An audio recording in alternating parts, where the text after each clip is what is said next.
blue waters flow with a barrier in between. The salty sea and rivers fresh and sweet. Everything Allah commands to be will always become a reality. Everything Allah commands to be will always become a reality. Allah Ta'ala, Allah Ta'ala. Bismillah ar-Rahman ar-Rahim. Alhamdulillahi Rabbil Alameen. Wassalatu wassalamu ala Nabiyyina Muhammad wa ala alihi wa sahbihi ajma'in. Dear brothers and sisters, Assalamu alaikum wa rahmatullahi wa barakatuh, and welcome to a new episode of Contemporary Fiqh Issues. We have with us again in the studio our special guest, Sheikh Assim bin Luqman Al-Hakim. Sheikh Assim, welcome. Jazakumullah khair, and thank you for having me. Barakallahu feekum. Sheikh Assim is one of the well-known speakers and callers who has traveled extensively across the globe, giving da'wah and delivering lectures to both Muslims and non-Muslims alike. Sheikh Assim, we were dealing with the last episode in the issues of insurance, which you mentioned deals with riba, it deals with usury, it deals with gambling.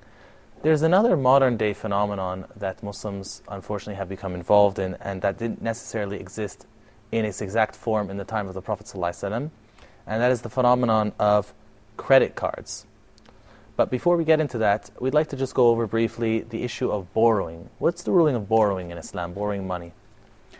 Bismillah ar-Rahman ar-Rahim. Alhamdulillahi Rabbil Alameen. Wa sallallahu wa sallam wa barak ala abdihi wa rasulihi al-Amin Nabiyyina Muhammadin wa ala alihi wa sahbihi ajma'in.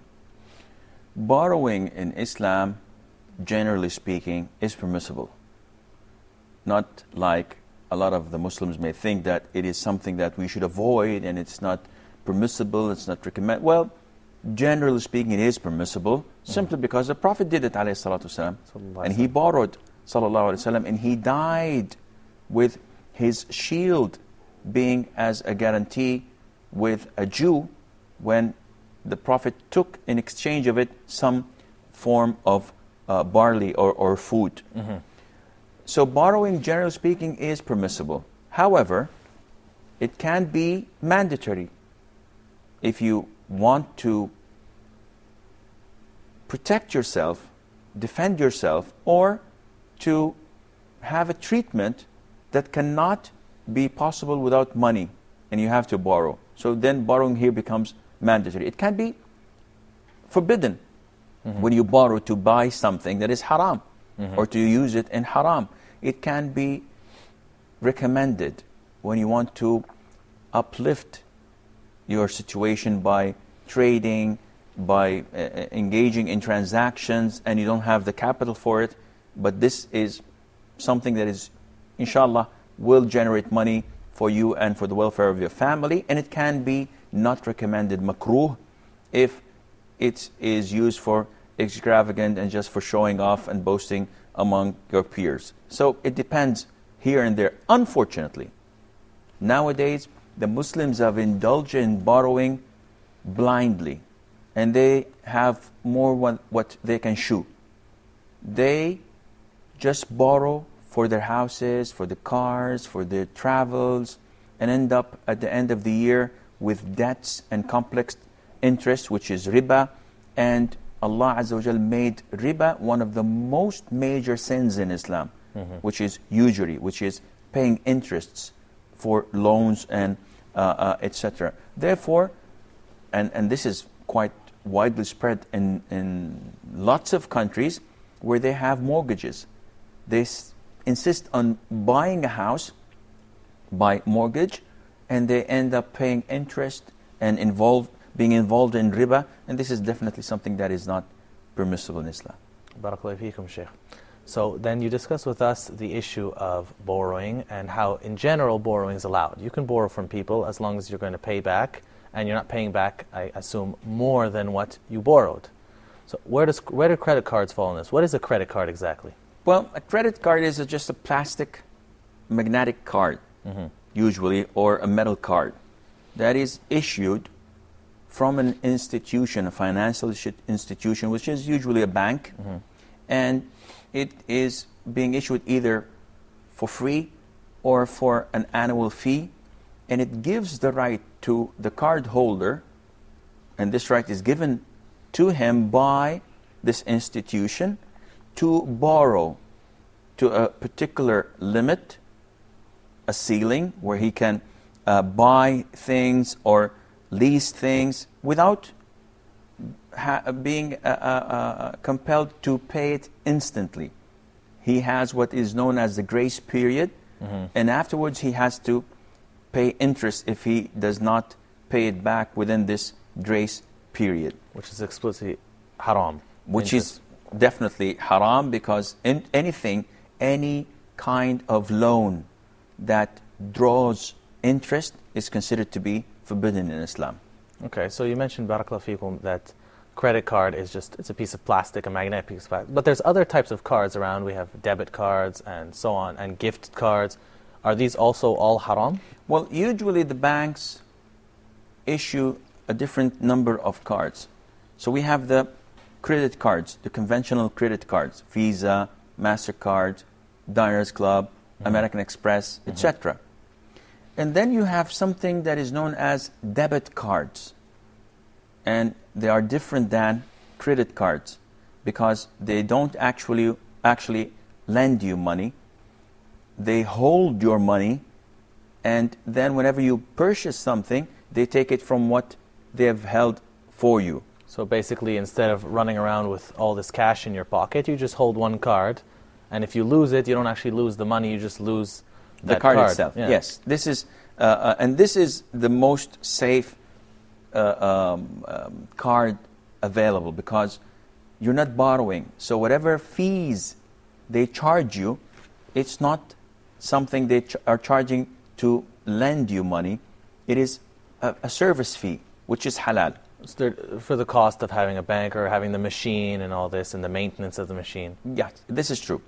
Third type of cards are the ATMs, which are the conventional automatic teller machine cards, where you just simply go with your bank account card and you insert it and you can withdraw from your own account. Not unlike a debit card. No, because this is your...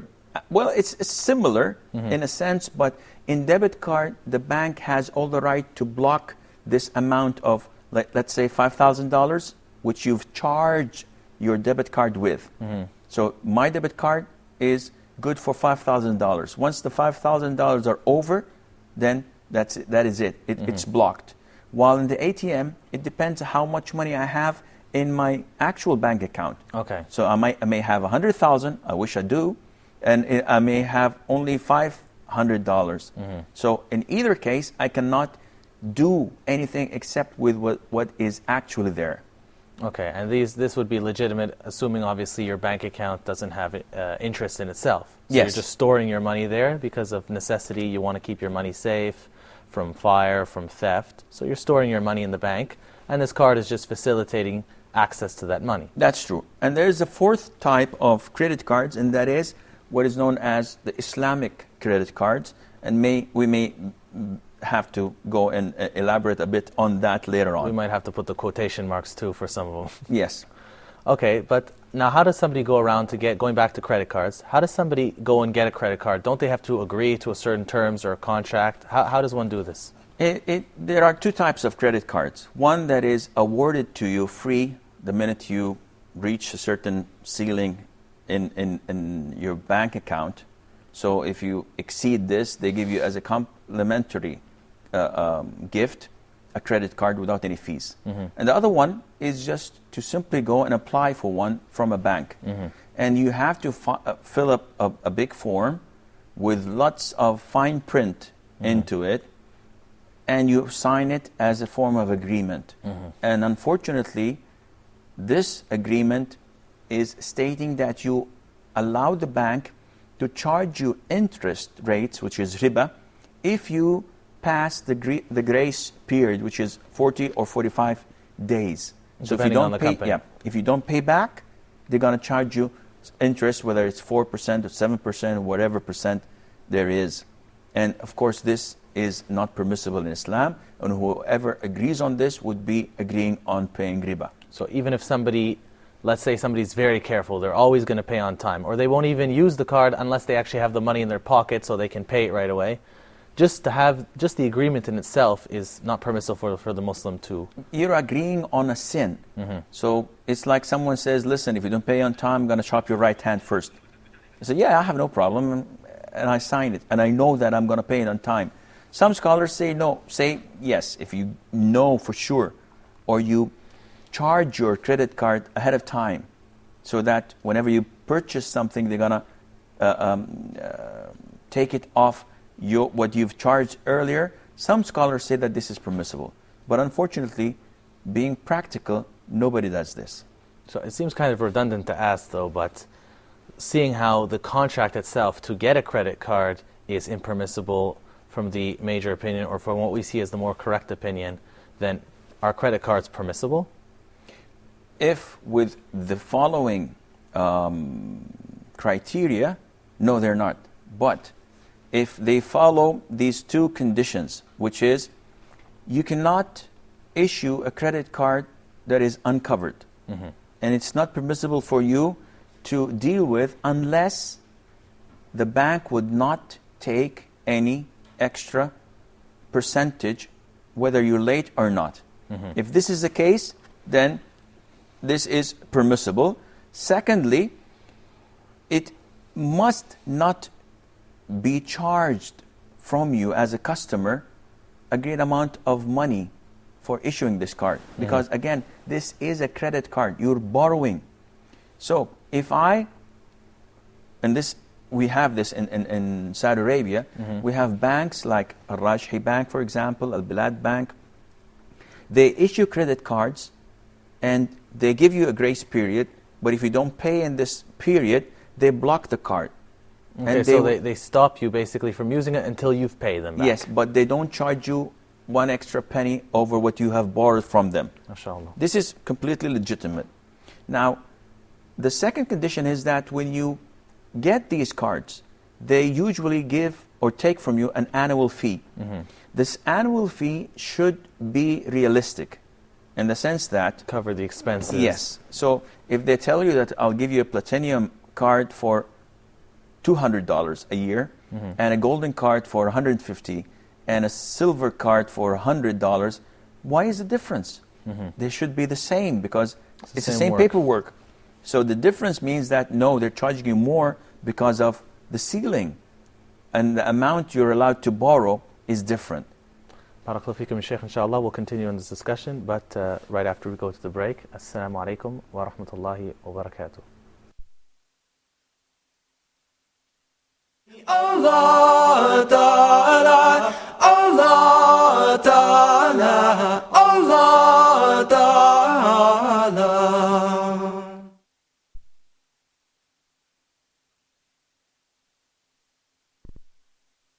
Huda TV is launching a new website for you, your family and friends. Everyone. A new look, top-level designs and better technology. You will be able to ping Huda TV's new website and read all our articles, surf our video archives, chat live on Huda's forum, vote, support our programs, and give us your suggestions or criticisms. We welcome your thoughts. We strive to please all our viewers worldwide. Huda, a light in every home. Allah Ta'ala, Allah Ta'ala, Allah Ta'ala. Assalamu alaikum wa rahmatullahi wa barakatuh, and welcome back. Shaykh Asim, just before the break, you were discussing the issue of credit cards and their place in Islam, and usury, and making agreements upon usury and haram. What if an individual, for example, already owns a credit card? They already got past the agreement part where they agreed to do haram, but they're paying on time. Can they buy things with this credit card as long as they're not paying before they actually have the money? Can they buy anything? Can they even buy gold and silver with it? Well, you have to understand that if you have already gone into this agreement and you have the actual credit card and you are 110% sure that you'll pay on time, and I know a lot of people that do pay on time and not wait for the 40 days or 45 days grace period. They pay immediately. Some people, even before traveling, they would deposit in their credit card account 10,000 riyals, for example, or $4,000, knowing that they will not buy anything, they will not use more than this. So basically they're using it like a debit card. Yes. And this, if this is the case, this is okay, providing that the fee that they take annually is not exaggerated. It is realistic. In where I come from, they charge for the credit card annual fee an amount of approximately like $35 to $50 A year. a year, which is Acceptable. nothing. Yes. What about some ATM machines, though, that charge like $10 just to take money out one time? Well, again, this is not realistic. The Islamic scholars that are experts on such topics gathered and said that charging 37 riyals or $10 is not realistic. The bank is benefiting. And the realistic amount, they say, that might go down to $5 to $7. So this is the amount that should be charged. I personally think that, again, taking cash from an ATM machine with your credit card and giving this interest or this service fee is not permissible. This is my own opinion, because what you're actually doing is borrowing from the bank 5,000 Egyptian pounds, 3,000 Saudi riyals, or whatever, and you're paying this $10 to the bank. So you're actually borrowing because you don't have money yet. And you're hoping that, hopefully when I go back 3-4 weeks later, I'm going to pay them off.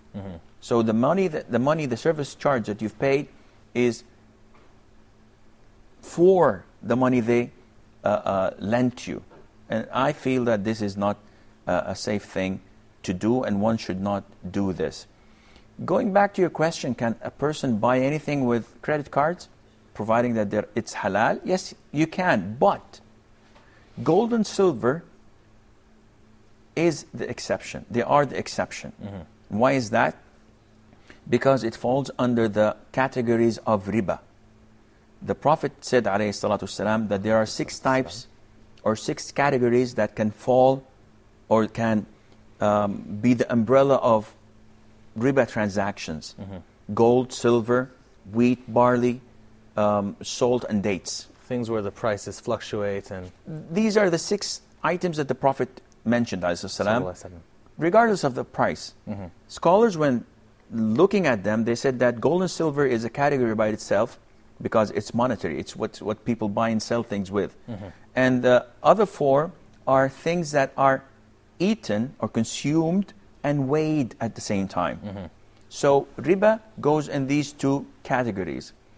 Anything that we buy and sell with is considered to be under the umbrella of gold and silver.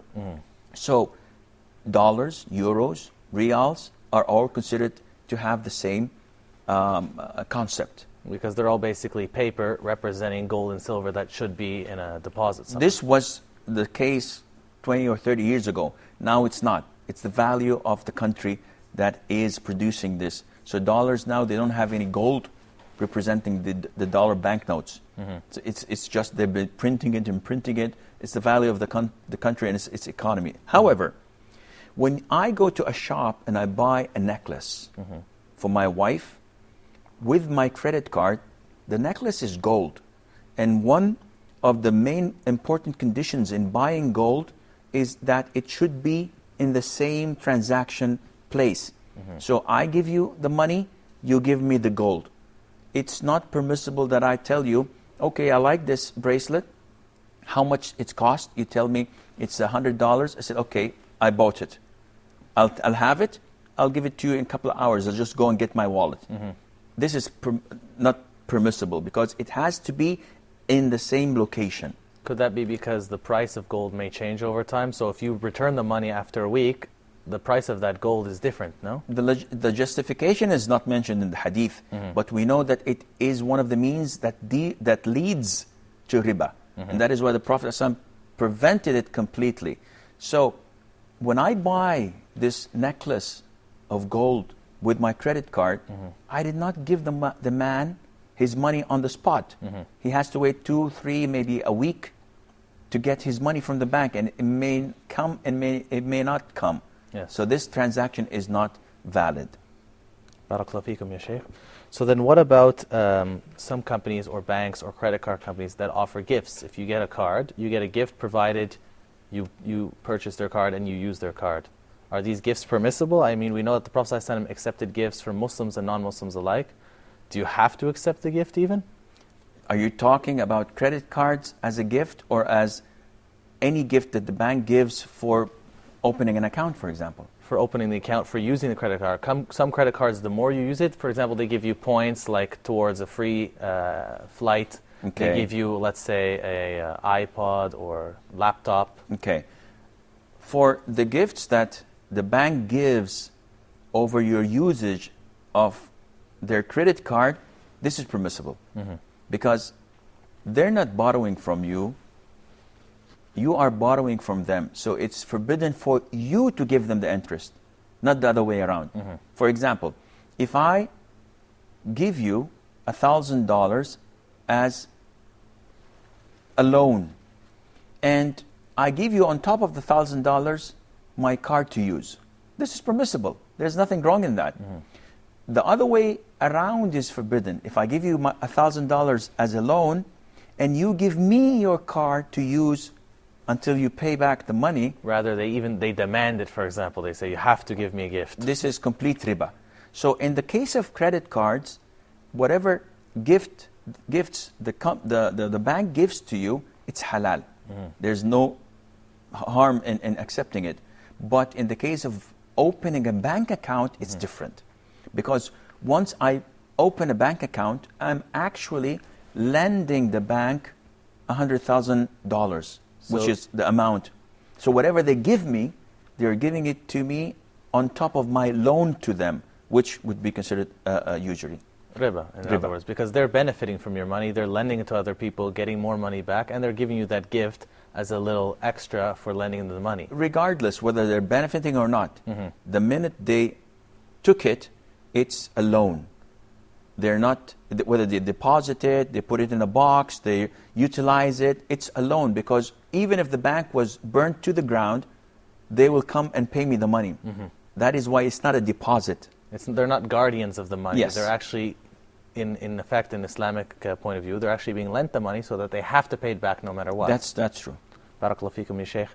So now we know that credit cards in general, from MasterCard, American Express, Visa, all these credit cards have the condition of riba. They have the condition of usury, which, as we know, is a major sin. It's making war with Allah and His Messenger ﷺ, which is a very serious issue. You mentioned briefly for us in the beginning of the episode about Islamic credit cards and how some Islamic institutes are actually promoting this. But we know from previous talks with you, barakallahu feekum, that some people come under the image of Islam to take the Muslims who are sincere and try to take advantage of them. How do we know what a real Islamic credit card is as opposed to a fake one? This is true, unfortunately, that there are lots of abuse to the word Islamic. And we have Islamic acting. And soon we will have Islamic belly dancing. We have Islamic music. Yes, or Islamic music like the nasheed people do nowadays with guitars, and the lyrics are okay, but the music is haram. Likewise in credit cards. The Islamic banks came to the idea of trying to find a way out. They made ijtihad, they gave the effort, but unfortunately it was not suitable. They came up with a solution which is exactly like the conventional credit cards, which is a grace period, and after that, if you do not pay on time, they're going to charge you more. But instead of charging you more bluntly, they have you sign a contract at the very beginning, stating that if you're late, 40 days late, and you have to pay them, for example, $5,000, and you didn't pay it on time, you give them the authority to buy merchandise from XYZ. So they just play around with it. Yeah, they take and then other halal things. They give you a power of attorney to sell it to someone else and collect the money and then have it in installments over you. So instead of $5,000 to be paid on the spot, you don't have money, they make this long loop transaction, and then you end up by paying them 6,500 on installments. Every month you pay a fixed amount of money. Sort of a sophisticated loophole that they're trying to Yeah, make. but this is completely forbidden because it's a trick, and scholars said that it is, you haven't seen the merchandise that they bought on your behalf, and you haven't seen those who bought it off them on your behalf. All what you've seen is money going out from your bank account and coming back again to be installed into months. And it might, in that case, might be even more severe because they're trying to trick Allah's law. Definitely like it is. The people, children of Israel tried to do when they were forbidden to work or fish on the day of Saturday. That's true. Barakallahu feekum, ya Shaykh. So you mentioned then the Islamic credit card would basically be giving you a grace period, and if you can't pay on time, they stop you from using the card until you can pay them. This is the proper way of doing it, and to my knowledge, only 2 banks does this, and it's in Saudi Arabia. I don't think anyone else elsewhere does this, that they have the intention of benefiting people without making money out of them. May Allah correct our affairs, inshallah, and make it easy for the Muslims and make the Islamic solutions widespread and help us rid corruption and evil from our societies. Barakallahu feekum, Shaykh Asim. It's always a pleasure having you. We're just about out of time. Join us please again next week. Wassalamu alaikum wa rahmatullahi wa barakatuh.